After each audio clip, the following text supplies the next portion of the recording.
Good day, this is Wade Norris here on Mile High Sports Radio, 1510 AM and 1570 AM for Ultimate Politics and UP News, and we're broadcasting today from Denver, Colorado. My guest today is Thomas Mckinnon, or Tom, and he is a scientist and educator at the School of Mines. Is that right? That's correct, Wade. All right. Well, Tom, welcome to the show. How did you get involved in working on clean energy solutions? Well, thanks, Wade. And I'd just like to key off on one word that you said there, which is solutions. You know, so much we focus on the climate problem. We've got polar bears falling off of icebergs and whatnot, and people tend to get despaired by this. But the important thing to constantly remember is that we have solutions. They're cost-effective solutions, and we can put them in today. So in terms of my background, I'm a chemical engineer. I teach at the Colorado School of Mines, as you said. Ever since the late 1970s, with the multiple energy shocks, I've been interested in energy. I worked at what's now called the National Renewable Energy Laboratory. At that time, it was the Solar Energy Research Institute back in 1979. My research areas now are focused on primarily biofuels in terms of renewable technology. Which is really important for this state especially. Which is very important for this state. It will help revitalize our agricultural sector, provide us some degree of energy security. And then kind of as a sidelight, which is what I'm here to talk about today, is the Clean Energy Progress Fund, the ballot initiative that we will be putting on the ballot in 2008. So what the Clean Energy Progress Fund will be a way to support renewable energy and energy efficiency in the state, as well as carbon sequestration in agricultural soils and forests. And the reason we call it the triple win is it will help our economy, it will help with our energy security, and it will help strengthen our environment. We really need to have a more secure energy system, and the Clean Energy Progress Fund will help that in a lot of ways. It will promote solar power. Okay, so there's a couple of ways we can get electricity from solar. Most people are very familiar with the photovoltaics or PV panels that you put on the roof with the incentives that Xcel Energy is providing now. Those are very popular, right, and we can generate a lot of electricity that way. Another way that people are less familiar with is something known as concentrating solar power. We could generate easily all the electricity that we need in Colorado in the San Luis Valley, okay, and at costs that are competitive with what it costs now from coal from a new power plant. Xcel Energy is committed to going down that route, not for a few years. We'd like to see it go a little more quickly, and so the Clean Energy Progress Fund will help with that. Now, let me interrupt you just a second, Tom, or I should say Professor Mckinnon. Tom is fine, thank you. What is concentrated solar? What was that you were talking about? Okay, yeah, good. So concentrating solar power is where we make steam to generate electricity, but instead of making it by splitting atoms or burning coal or natural gas, we do it with mirrors that concentrate the sunlight onto what's called a receiver. A tower. There's different configurations. The most popular one now in just outside of Las Vegas, a 64 megawatt plant just went online that uses what's called the trough technology, and so the name kind of describes it all. It focuses the sunlight on a line, and so takes about 5 acres per megawatt. It takes a fair amount of land to do this, but if we compare it to the amount of land we devote now to coal-fired power between the open pit mines in Wyoming, the coal lines, and so on, it takes a lot of land to do that as well. And again, getting back to the jobs aspect, this creates very good jobs in places like the San Luis Valley that need them. And as we know, here in Colorado and all of the Mountain West region, we have plenty of sunlight and plenty of days of sun and wind.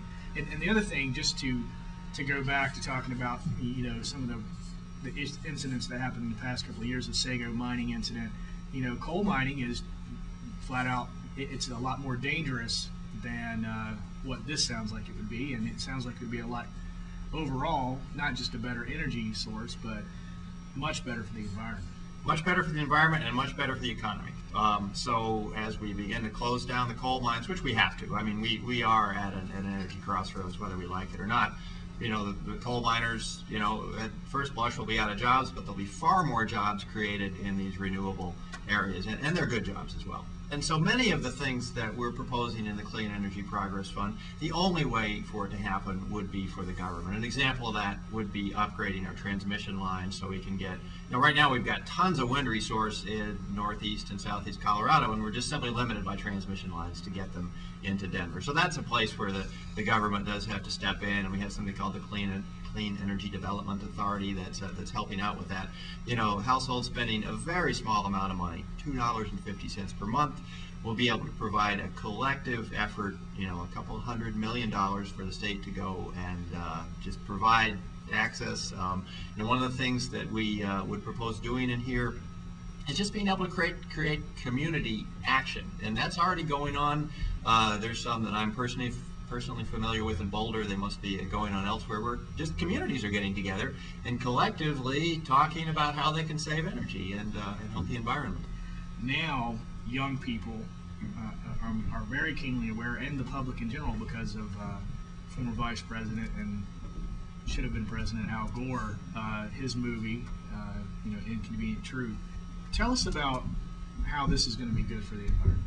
Okay, well, first perhaps stating the obvious. Colorado is just blessed with a fantastic environment, and that's why many of us who have moved here from outside came. We've got the mountains, we have the skiing, we have the plains, sportsmen that like to hunt, they have big game, birds and things like that. So it just benefits all of our lives, anything from looking out the window to see the mountains and so on, to our economy as well. It's certainly a big part of our economy. But we already are seeing the adverse effects of climate change. So you mentioned the migratory patterns of birds. Other things that have come to mind are increased wildfires, increased drought, beetle kill, and so these are threats. Now, global warming is, to state the obvious, a global issue.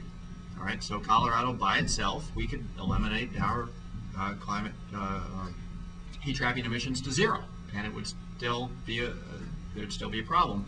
But it's also a collective issue, and we all have to pull our own weight here. And in addition, with the Clean Energy Progress Fund, Colorado can be a national leader. And that's something that, as I mentioned before, Governor Ritter said in his inaugural address, we can make this initiative, we can make Colorado an example that the nation can follow. That's correct. Something like this has happened nowhere else in the nation. How can someone get involved with this program? Okay. Well, at this point, what we need is to get it passed, and so we certainly could use support there. We have a website, www.cleanenergyprogress.org. There's a contact us link on there, and boy, we'll need help at almost every area to make sure this passes successfully through the ballot in November. Well, it's been a real pleasure talking with you today, Professor Thomas Mckinnon from the School of Mines. Professor Mckinnon is working on a ballot initiative, the Clean Energy Progress Fund. And what's their website again? Okay, so the website is www.cleanenergyprogress.org.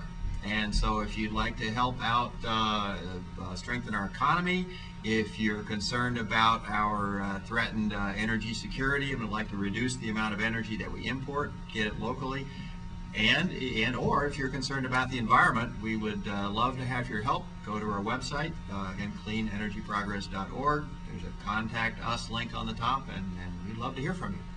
And if you see someone this spring or summer out asking for signatures for the Clean Energy Progress Fund ballot initiative, I highly recommend that you sign that to help us get on the way to making Colorado a leader in the country for the green revolution that will provide us with new jobs and a better security and a better environment. Well, Professor McKinnon, Tom, thanks for being on the show today. Thanks very much. And you can check this interview out at ultimatepolitics.net. And this is Mile High Sports Radio. I'm your host, Wade Norris, and we'll see you next time. Thanks a lot.